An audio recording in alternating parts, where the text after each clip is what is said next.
강혜신의 오늘의 미국.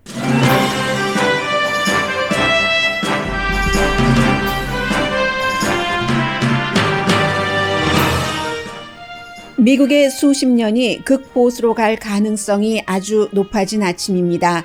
루스 베이더 긴스버그 연방 대법관 후임은 미 럼니 상원 의원이 지지한다고 밝힘으로써 트럼프 대통령 임기에 지명할 가능성이 높아 보입니다. 미국은 앞으로 수십 년 동안 낙태는 불법이고 총기 소지는 더욱 자유로워지는 그런 극보수 청사진을 오늘 아침 그리게 됐습니다. $1,200 지원금을 포함한 경기부양책이 선거 전에 통과될 확률이 많지 않아 보입니다. 그 대가는 개인과 스몰 비즈니스, 빅 비즈니스 모두에게 엄청난 타격입니다. 월스트리트도 경기부양책 통과가 어려워 보이자 우려합니다. 월스트리트에서는 선거 전에 경기부양책이 통과될 확률을 0%로 보는 전문가가 많습니다. 질병통제국이 코로나 바이러스가 공기로 감염된다고 뒤늦게 시인하고는 며칠 만의 실수였다면서 입장을 바꿨습니다. 전문가들은 입장을 바꾼 이유가 백악관의 압력 때문이었다고 보고 국민들은 질병통제국을 더욱더 믿지 않게 됐습니다. 백신 접종을 거부하는 사람도 날이 갈수록 늘어납니다. 학생들은 내년 가을 학기가 돼야 백신 접종이 가능하다고 뉴욕타임스가 보도했습니다. 트럼프 대통령은 오하이오주 선거 유세에서 코로나 바이러스로 숨진 사람 대부분은 65세 이상이거나 병이 있는 사람이고 그 밖의 사람들은 아무 영향을 받지 않는다고 강조했습니다. 젊은 사람도 6만 명 숨졌고 그보다 누구라도 국민이 숨지는 게 아무렇지도 않다고 말한 미국 대통령은 트럼프 한 사람뿐입니다. 오하이오주 부지사가 마스크를 쓴 채 트럼프 대통령을 지지하는 연설을 하기 위해 연단에 등장하자 대통령 지지자들은 거센 야유를 보냈습니다. 트럼프 대통령을 지지하기 위한 마스크라고 설명했어도 군중의 야유는 이어졌습니다. US 뉴스 앤 월드 리포트와 에트나의 미국에서 가장 건강한 커뮤니티 보고서가 발표됐습니다. 가장 건강한 커뮤니티로 선정된 뉴멕시코주의 로스알라모스는 코로나 바이러스 감염률도 낮았습니다.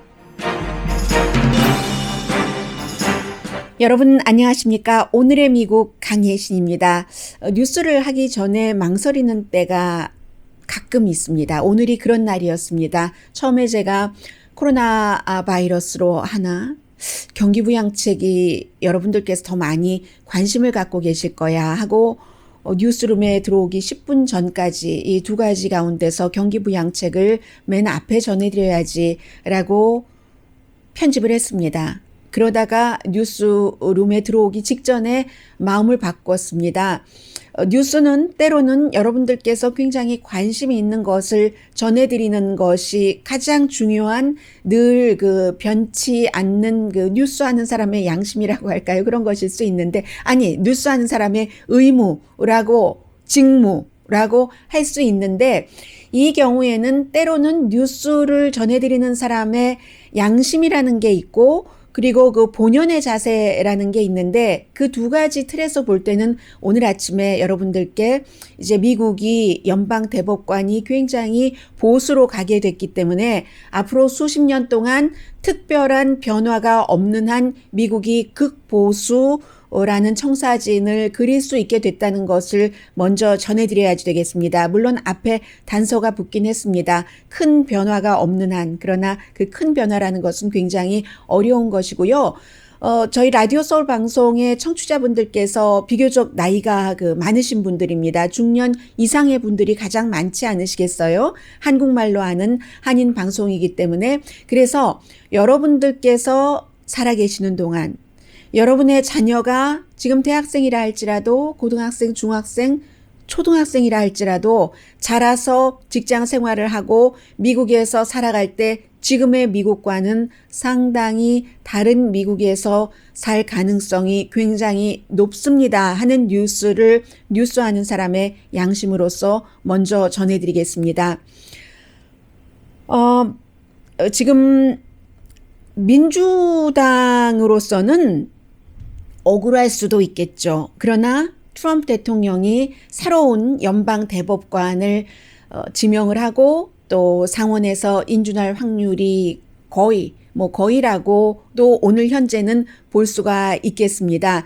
민주당은 2016년도 2월 달에 한 연방 대법관이 숨지고 그때 비교적 중도적인 그 후보를 버락 오바마가 내놨는데 공화당이 그때의 공화당 연방 상원의원이나 지금의 연방 상원의원이나 거의 비슷한데 다 그때는 선거해이기 때문에 안 된다고 하지 않았느냐. 그런데 왜 올해는 되느냐라고 지금은 42일밖에 남지 않았는데 충분히 말할 수 있습니다. 그러나 미국에서 선거의 해에 연방 대법관이 지명되거나 임명됐던 때가 한두 번이 아니라 있습니다. 과거에는 많았습니다. 현대로 오면서 그런 것들이 줄어들었기 때문에 먼저 도표로 말씀을 드리자면요.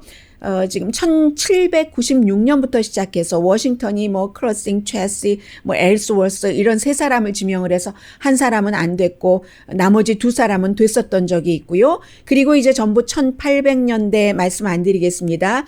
1880년대 헤이즈, 1888년도에 클리블랜드도 두 명이나 라마와 그 풀러 이렇게 됐었고 쭉 와서 1900년대를 보면은 1912년부터 시작을 합니다.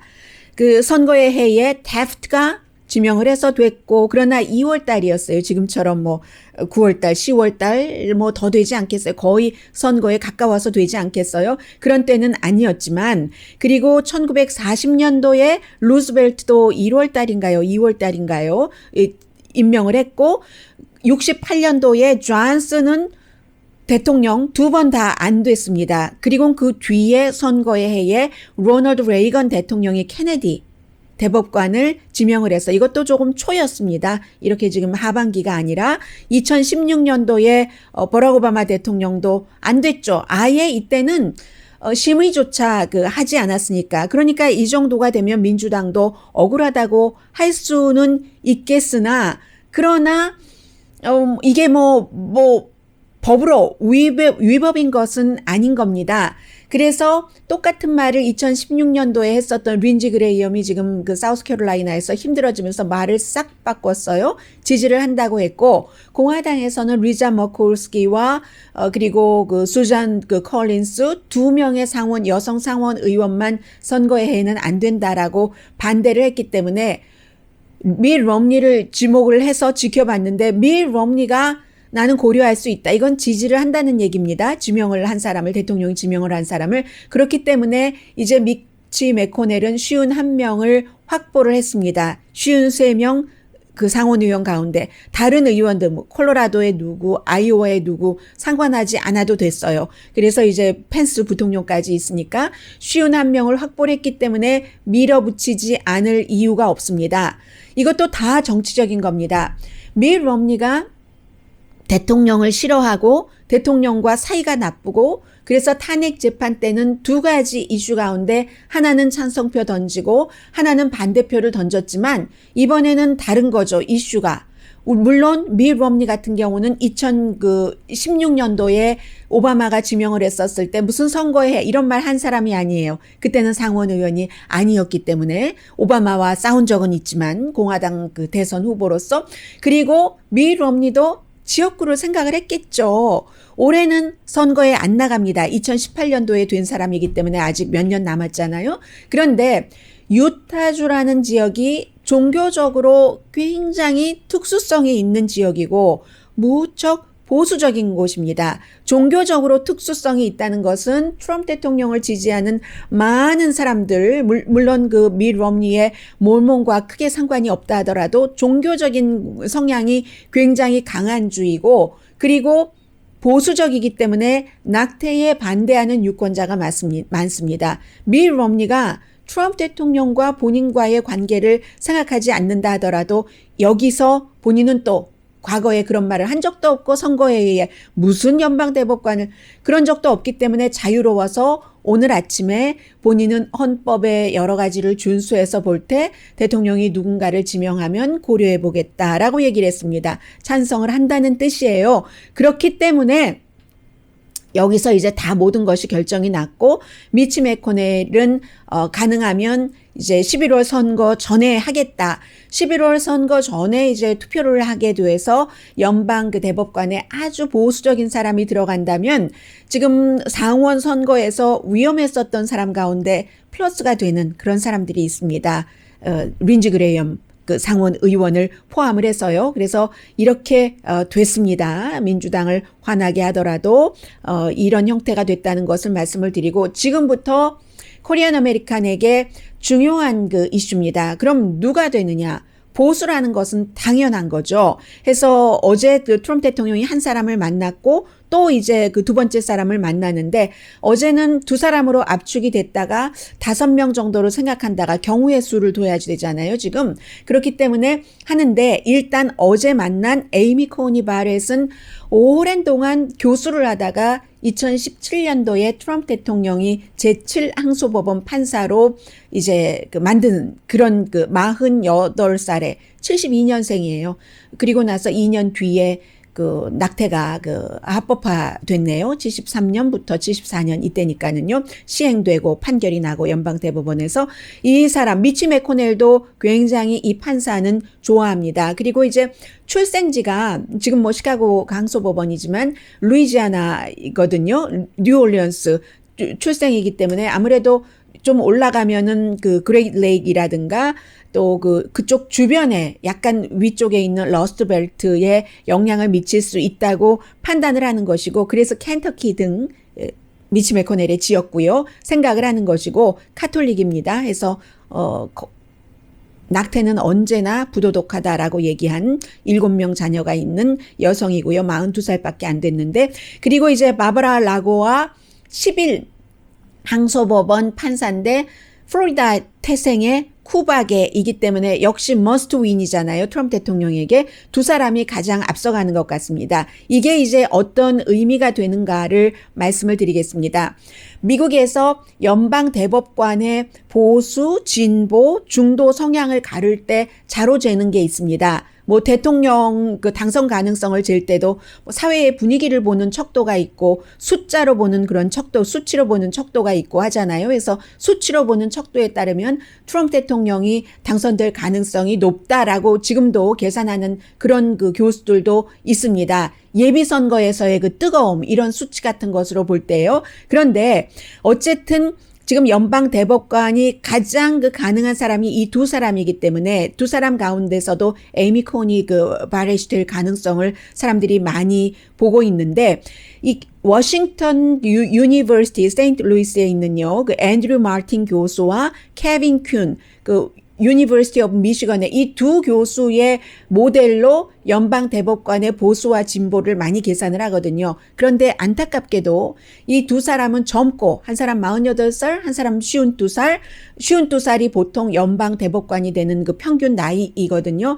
비교적 젊기 때문에 그리고 연방 판사가 된 지 얼마 되지 않아요. 두 번째 그 라고 판사는 트럼프 대통령이 지난해에 이름 맞습니까? 제가 불러놓고도 라고아 판사는 그 지난해에 트럼프 대통령이 항소법원 판사로 이렇게 올렸기 때문에 두 사람이 판결을 한 케이스가 특히 이제 첫 번째 가장 가능성이 높은 바렛 판사는 판결을 한 케이스가 없어요. 없어서 볼 수는 없지만 지금까지의 여러 기록을 이 두 교수가 연방 대법관의 성향을 보는 것에 비교를 해볼 때 벤치로 지금 이렇게 볼 때 어느 정도냐면 연방 대법관 가운데서 가장 보수적인 사람은요. 놀랍지는 않지만 클리어런스 토마스 아프리칸 아메리칸 유일하게 말도 안 하고 또 이 사람은 말도 안 하고 의견도 얘기하지 않고 얼마 전에 불과 목소리를 처음으로 들려줬는데 오히려 이 클리어런스 토마스보다 백인 그 와이프의 목소리가 훨씬 크죠. 성향 같은 것도 그렇고 제일 보수입니다. 그 아래에 사무엘 얼리토 대법관이 있죠. 사무엘 얼리토 대법관이 버락 오바마 전 대통령이 국정연설을 할 때 그 본인과 다른 그 얘기를 할 때 고개를 절레절레 그 흔들면서 비웃음을 보냈던 조소를 보냈던 의원이고요. 그리고는 그 바로 아래에 트럼프 대통령이 어제 만난 에이미 코니 바렛 연방 그 항소법원 판사가 들어가는 겁니다. 지금 6대 3이 되게 됐는데 세 번째로 들어가는 거예요. 그리고는 트럼프 대통령이 첫 번째 임명한 닐 고서치, 그 아래의 보수가 그 브렛 캐버나우, 가장 덜 보수가 존 로버츠 연방 대법원장이 되는 겁니다. 그리고는 이제 진보 쪽으로 가면서 진보에서는요, 루스 베이더 긴스버그가 진보의 아이콘이라고 하지만 진보 쪽에서 가장 위도 아니에요. 소토마요르가 라틴하잖아요. 오바마가 임명한 가장 진보고 긴스버그는 그 전의 단계의 진보 단계였거든요. 그래서 클레어런스 토마스와 사무엘 얼릿도 바로 아래에 이 코니 바렛이라는 새로운 연방 대법관이 간다면 모든 것들이 굉장히 우선 낙태 그렇고 총기 문제 그렇고 종교에 있어서도 기독교를 중심으로 한 종교이기는 합니다만은 그렇게 될 경우는 여러 가지 내용이 헬스케어를 포함을 해서요, 많이 지금과는 달라지는 것이 분명합니다. 존 로버츠가 지금까지는 시민권 그 질문을 할 때, 센서스 질문을 할 때 시민권자입니까 아닙니까 이런 거 묻는 것도 그거는 아니지라고 하면서 막을 수가 있었고, 여러 가지 또 그 낙태를 불법화한다는 여러 움직임에도 존 로버츠가 막을 수 있었습니다. 그런데 이제는 숫자가 6대 3이기 때문에 5대 4일 때는 어느 정도 연방 대법원장이 역할을 할 수 있었습니다. 연방 대법원장은 물론 보수예요. 이 사람은 보수이기는 합니다만은 연방 대법원이라는 미국의 모든 가장 중요한 것을 최종적으로 이끌어가는 그 조직의 장이기 때문에 이 조직이 정치적인데 휩쓸리지 않는다라는 것을 나타내기 위해서라도 어느 정도에는 중립성을 유지를 하는데 이제는 전혀 힘을 못 쓰게 됐습니다. 아무리 해도 6대 3에서는 안 나오는 겁니다. 5대 4밖에 안 나오기 때문에 이렇게 갈 수밖에 없다. 단 예외가 있다. 예외라는 것은 어제 말씀드린 만약에 조 바이든이 이기고 상원도 다수당이 되고 하원도 다수당이 돼서 그야말로 헌법에 미국의 연방 그 대법원의 그 숫자가 9명이 아니고 더 늘릴 수 있다면, 늘려서 그 진보 성향을 임명할 수 있다면, 그렇다면은 이게 바뀔 수 있지만 그렇지 않다면 안 되는 거죠. 더군다나 연방 대법관은 종신제입니다. 루스 베이더 긴스버그 연방 대법관이 26년, 거의 27년을 해서 87세로 숨졌어요. 그렇기 때문에 종신제라는 것을 바꾸던가 임기제로 하던가 아니면 숫자를 늘리던가 이 두 가지가 아니면 아주 돌발 변수가 일어나지 않다면 미국은 앞으로 수십 년, 지금 트럼프 대통령이 40대 말, 50대 초에서 저울질을 하고 있기 때문에 여러분이 살아계시는 동안 여러분의 자녀들이 커서 미국에서 그 정말 뼈를 묻을 때까지 어쩌면 그러면 미국은 뼈를 묻을 때까지는 아니겠네요. 미국은 보수의 물결로 갈 수밖에 없다는 겁니다. 그런데 제가 이렇게 말씀을 드리려고 하다가 한 가지가 더 생각이 났어요. 루스 베이더 긴스버그요. 93년도에 빌 클린턴 민주당 진보적인 대통령이 루스 베이더 긴스버그를 연방 대법관으로 이렇게 지명하고 선서하는데 옆에서 선서식에 있고 할 때 빌 클린턴 전 대통령이 뭐라고 얘기를 했냐면요. 루스 베이더 긴스버그는 보수다 진보다라고 가릴 수가 없는 사람이다. 왜냐하면 너무 사려 깊기 때문에 생각도 많고 이건 이렇고 저건 저렇고 온갖 경우의 수를 다 계산을 하는 사람이기 때문에 진보다 보수다라고 단순 구분이 안 된다는 거예요. 그렇게 얘기를 했고 그랬기 때문에 루스 베이더 긴스버그를 연방 대법관으로 한다고 할 때 그 당시에 진보 측에서 그 안 된다고 많이 반대가 있었습니다. 세월이 흐르면서요. 약간 중도 성향을 띄웠던 루스 베이더 긴스버그가 나이가 들면 들수록 더욱더 진보 성향으로 갔습니다. 그 얘기를 본인이 했잖아요. 연방 대법원이 어떠한 그 사회 분위기를 이끄는 것이 아니라 사회의 분위기가 연방 대법원 판결을 이끈다라는 그 베이더 긴스버그 대법관의 개인의 본인의 얘기. 샤한 로버츠 대법원장도 마찬가지죠. 그가 그 연방 그 대법원장이 되고 대법관이 될 때 지금처럼 진보와 표를 같이 던지리라고 생각했었던 사람 많지 않습니다. 잠시 뒤에 여러분들께서 더 밀착형으로 느끼실 수 있는 뉴스 전해드립니다. 미럼이에요. Which again are not changing the law from what it states, but instead following the law and following the Constitution. 헌법과 법에 따라서 고려하겠다. 그게 제가 앞서 말씀드린 민주당이 억울할 수는 있을지언정 1800년대부터 지금까지 선거의 해에도 연방대법관의 지명과 임명과 거부는 있었다 하는 얘기를 미tt romney가 하고 있습니다. 잠시 뒤에 뵙겠습니다. 라디오 서울 방송 오늘의 미국 듣고 계십니다. 네, 월스트리트이 어제부터 조금 움직이기 시작했고 경기 부양책, 코로나 바이러스 이런 것이요. 물론 그 코로나 바이러스 연결되니까요. 경기 부양책이 안 될 것 같다는 그런 그 분위기가 있었기 때문에 이미 그 분위기는 루스 베이더 긴스버그 연방 대법관이 숨지면서 일어났던 겁니다. 모든 것들이 지금 거기에 그 집중이 됐고 그리고 그것이 트럼프 대통령에게는 굉장히 좋은 그 선거 유세의 이슈로 떠올랐기 때문입니다. 그래서 조금 미치 매코넬도 그거 싫어 하고 버틸 수 있는 그런 또 하나의 계기를 마련을 한 것이고요. 오늘 아침에 그 월스트리트 저널을 보니까 월스트리트이 의회 캘린더가 얼마 남지 않았기 때문에요. 정해진 시간에 치러야지 될, 끝내야지 될 안건이 있는데 우선순위가 연방 대법관 지명이 됐기 때문에 캘린더가 얼마 남지 않아서 거의 0%다. 경기부양책이 선거 전에 통과될 확률 이런 내용을 보도를 했습니다. 특히 이제 큰 그 자산 그 매니지먼트를 하고 있는 DWS 그룹의 헤드가 그런 얘기를 많이 하네요. 그렉 스테이플스가 그런 얘기를 많이 하고 제롬 파웰 연준 의장이 이번 주에 3번이나 의회 청문회에 나가는데 아마 3번 다 마찬가지 얘기를 할 겁니다. 어제 이미 그런 얘기를 했는데 우리는 정말 다 했다. 통화정책을 하는 게 연준이기 때문에 돈 푸는 것은 의회가 해야지 우리가 이 이상 더 어찌하라고 하면서 연준 의장이 어제 말한 것의 핵심은 지금 경기 회복은 로스앤젤레스는 조금 다릅니다만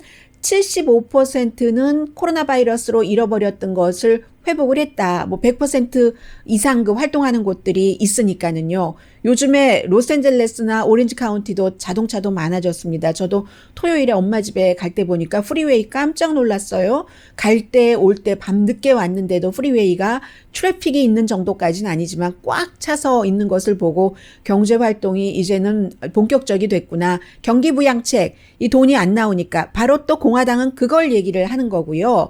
돈을 주면 일을 안 한다. 민주당은 지금 굶어 죽는 사람이 너무 많을 것 같으니까 일단 살리고 봐야지 된다 하는 얘기고요. 이건 이념의 차이기 때문에 어느 것이 맞고 틀리다라고 말씀드리기는 힘든 것 같습니다. 분명한 것은 지금 경기부양책이 쉽게 통과되지 않을 것으로 거의 모든 전문가들이 보고 있는 것이고 해서 제롬 파웰 연준 의장은 75% 회복이 됐지만 소비 자체를 얘기를 했어요. 그렇지만 2200만 개 코로나 바이러스로 인해서 잃어버린 일자리 가운데는 반밖에 돌아오지 못했다. 이걸 어떻게 할 것인가.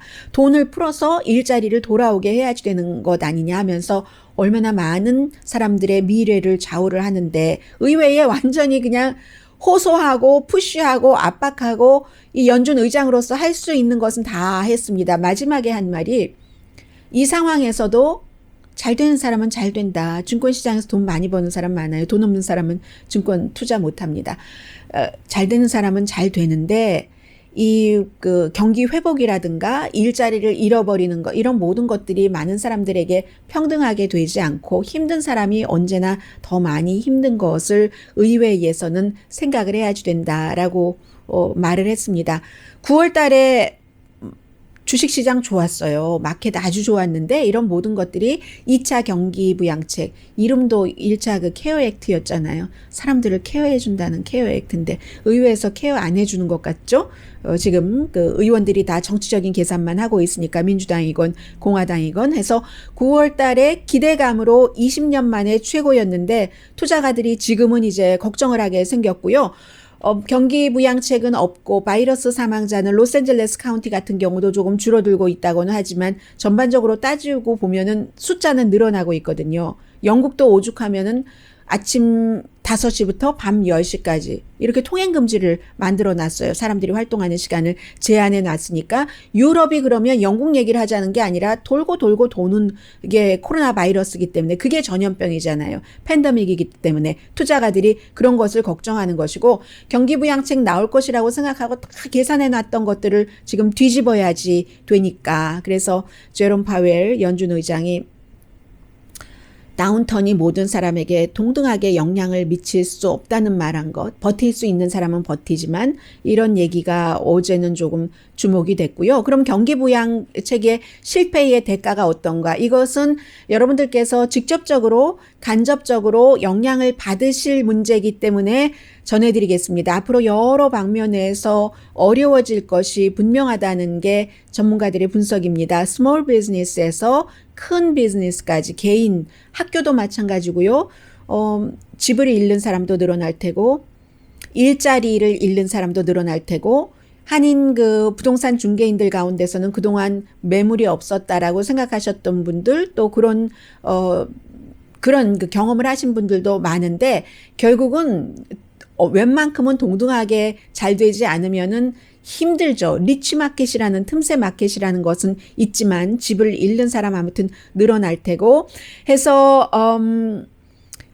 초당적으로 일하려고 하는 의원들도 있어요. 근데 그것도 실패를 했고 루스 베이더 긴스버그 연방 대법관 사망 이후에는 완전히 안 되는 겁니다. 그래서 실업수당 같은 경우는 민주당은 필요하다고 하고 공화당은 실업수당 주니까 일하러 안 나가잖아 하고 트럼프 대통령은 자신의 셈법으로 $400 행정명령 해놓고 $100는 주정부에서 보조하라고 했는데 다 못한다고 하니까 거의 $300 주다가 캘리포니아도 애매하고 플로리다주는 아예 지난주에 우리 그거 못하겠다 했습니다. 그래서 대통령의 행정명령은 한계가 있다라고 많은 사람들이 지적을 했었고 일시적인 것이고 오히려 시간을 지연시켜서 경기부양책이 통과되지 못하게 하는데 영향을 미쳤을 수도 있고요. 지금 와서 보면은 그 당시에 어떻게 했으면 오히려 영원히 이 올해 안에 안 될 수는 없지 않았을까. 물론 안 되는 것을 좋아하시는 분의 입장에서 보자면은 뭐 이것도 괜찮은 방법이지만 안 되는 것을 모두 다 좋아할 것 같진 않아요. 실업수당은 안 주고 나에게는 줘라고 생각하시는 분들이 있지 않겠어요. 기업하시는 분들 가운데서 지금 3천만 명 실업수당 받고 있습니다. 스몰 비즈니스는 민주공화 전부 필요하다고 생각은 합니다.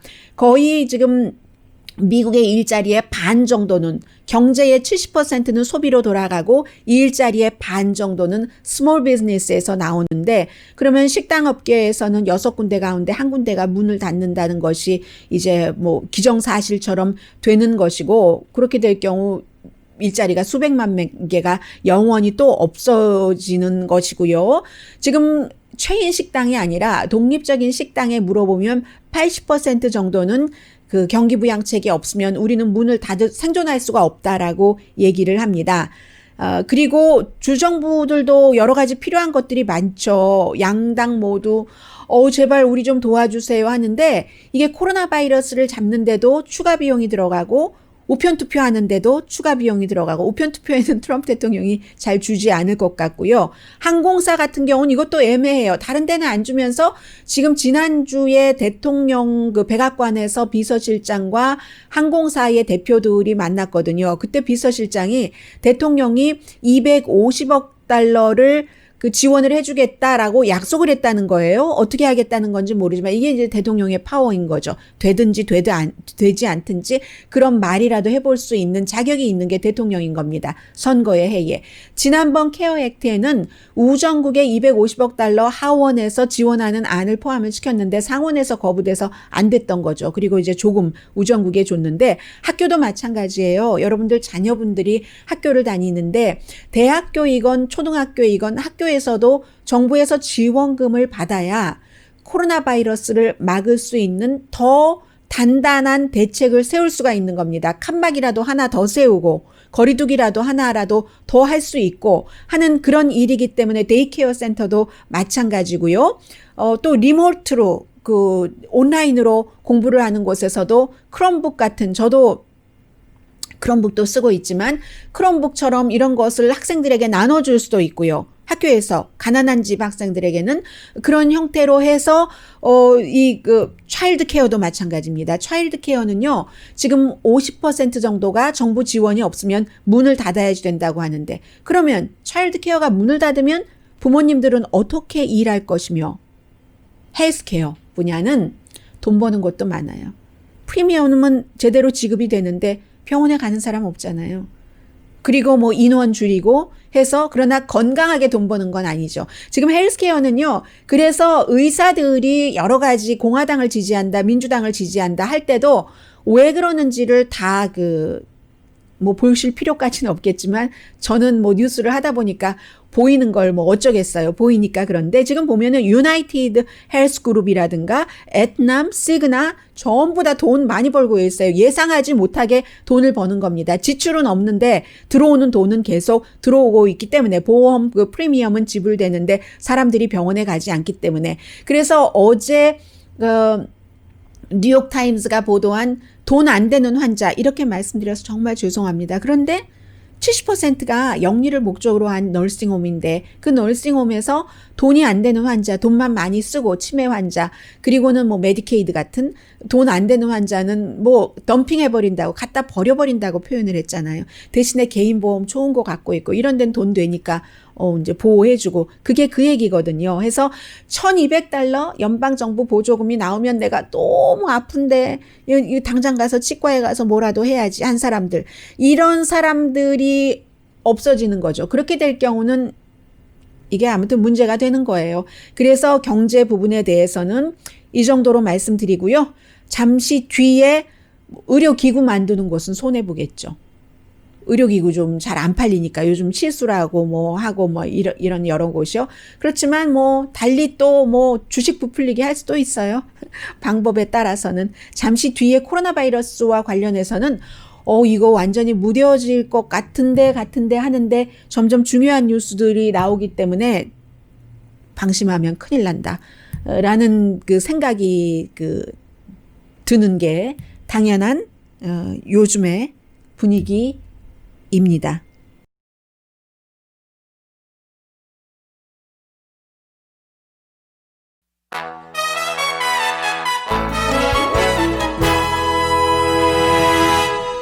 라디오 서울 방송 오늘의 미국 듣고 계십니다. 네, 질병통제국이 미국 군인만큼은 아니지만 우정국, 질병통제국, 군인, 경찰 이런 조직들이 미국 사람들이 가장 신뢰하는 의회나 대통령이나 정치인들보다 그런 그룹에 속해 있었거든요. 그런데 질병통제국 요즘 말이 아니에요. 이렇게 말했다가 또 대통령이 한마디 하면 조금 뒤로 물러섰다가 또 거기에 이건 아니다 싶으면 또 반발했다가 금요일에 공기로 전염된다라고 얘기를 했다가 월요일은 어제 다시 그런 안내문을 웹사이트에서 내렸다는 거죠. 여기서 중요한 것은 그게 공기로 전염되느냐 전염되지 않느냐가 중요한 게 아닙니다. 공기로 전염된다는 게 정설입니다. 다만 이제 코로나 바이러스를 다운플레이 하려는 물론 질병통제국도 독립적으로 일하지만 행정부의 영향을 받기 때문에 그런 것이 나온 것이지 사실은 공기로 전염된다는 코로나 바이러스가 시작되고 중국에서부터 우한 여러분들 많이 보셨을 거예요. 중국의 중국집에서 테이블이 여러 개가 있는데 누가 기침을 했더니 그 주변 테이블에 있는 사람들 다 걸렸다. 이런 거 몇 명이 걸렸다.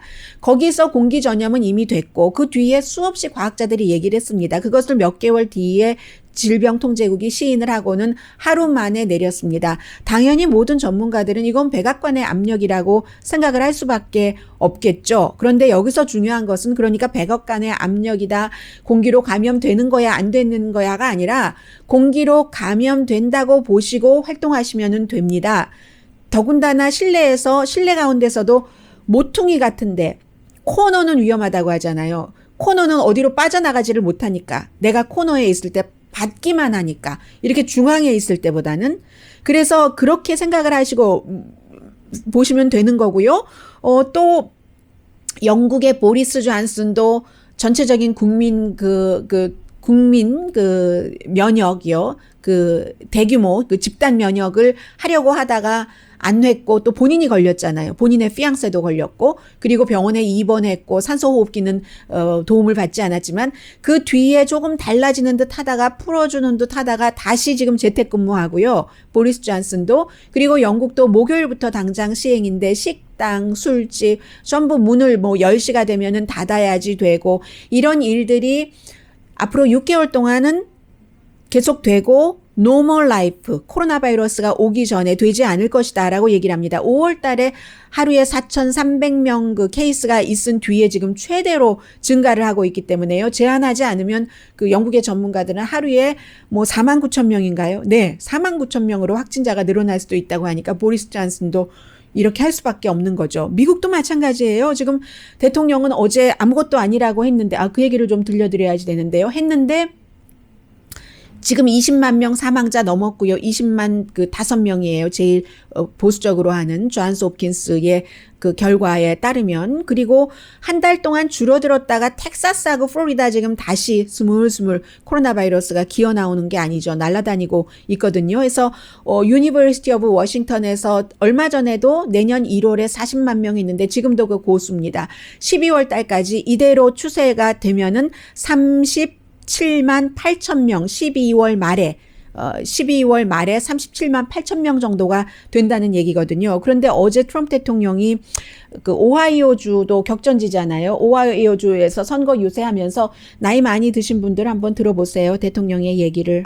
Now we know it affects elderly people with heart problems and other problems.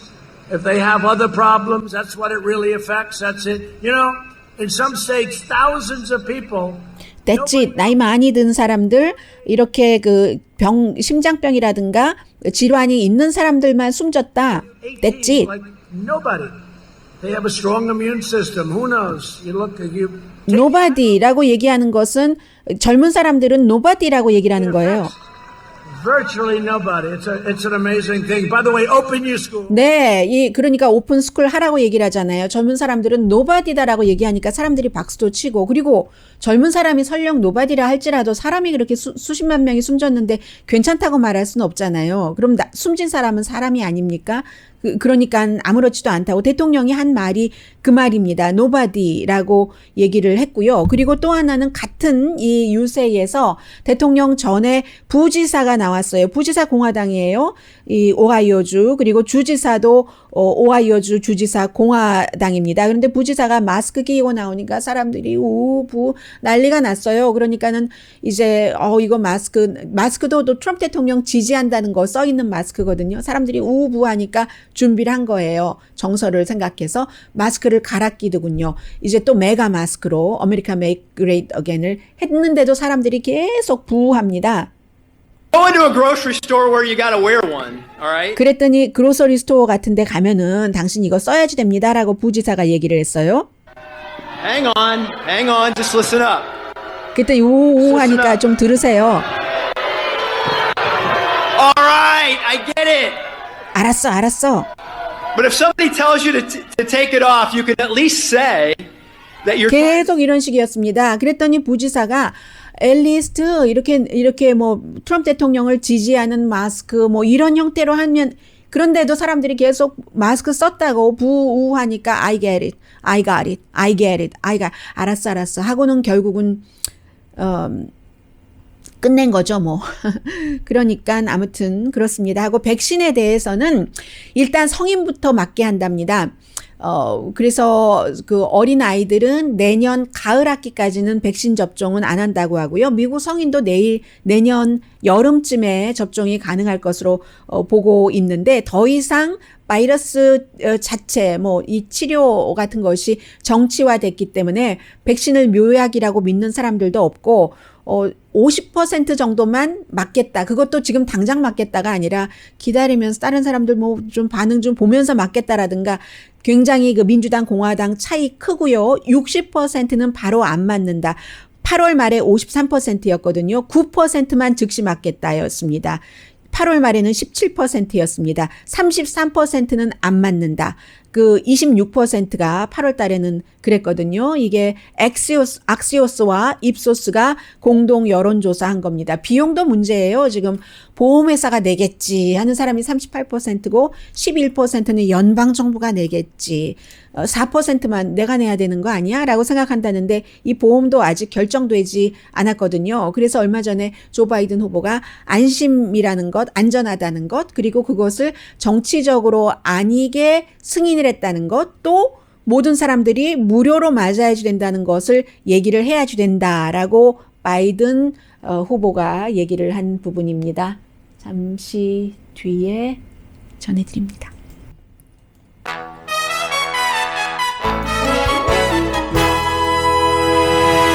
라디오 서울방송 오늘의 미국 듣고 계십니다. 지금 듣고 보고 계시는 분은 세상만사 선생님, 뭐 학설이 어떻든 상관없이 코로나 바이러스 조심하세요. 코로나 바이러스 굉장히 감염률 높습니다. 자, 그리고 지금 그 건강에 대해서 말씀을 드리겠습니다. 매년 그 US 뉴스 앤 월드 리포트, 지금은 이제 페이퍼로 안 나오지만 하고 에트나와 공동으로 조사를 해서 미국 내 3,000군데 커뮤니티 가운데서 어떤 커뮤니티가 가장 건강한가라는 것을 조사를 했더니 올해는요, 뉴멕시코의 로스알라모스입니다. 지난해는 콜로라도가 아주 물도 좋고 공기도 좋고 해서 그렇잖아요. 지난해는 콜로라도였는데 콜로라도가 그리고 10군데, 탑 10군데 가운데서 5군데 이상, 6군데인가 7군데가 제가 세보니까 콜로라도 주이더군요. 그런데 건강한 그 커뮤니티는 코로나 바이러스 감염률도 굉장히 낮아서 3,000군데 가운데서 500군데 건강한 그 커뮤니티를 뽑아봤더니 그 밖에 나머지 2,500군데보다 그 코로나 바이러스에 걸린 그 확진자가 40%나 줄어들었다는 거거든요. 그러니까 물론 이게 소셜 디스턴싱이라든가 마스크 쓰고 그런 것도 있지만 이번에 뭐 늘 그렇습니다. 건강에 관해서 건강한 커뮤니티하고 조사를 할 때 10가지를 가지고 하는데 무슨 뭐 예를 들어 교육이라든가 교육도 건강에 포함이 돼요. 경제, 집, 얼마나 편안하게 안정되게 사느냐 하는 거죠. 정신적인 건강이 또 신체적인 건강으로 올 수도 있고 또 그게 돈과도 연관이 되니까 음식, 영양, 환경도 있겠고요. 공공 안전, 뭐 중간에 사고로 사망할 수도 있고 그리고 이제 기간 산업 같은 것도 중요하고 한다는 그런 그 내용이었습니다. 가장 그 안전한 건강한 그런 곳들이 어딘지 한번 대강 앞부분만 조금 보려고 하는데요. 자, 링크야 나와주세요.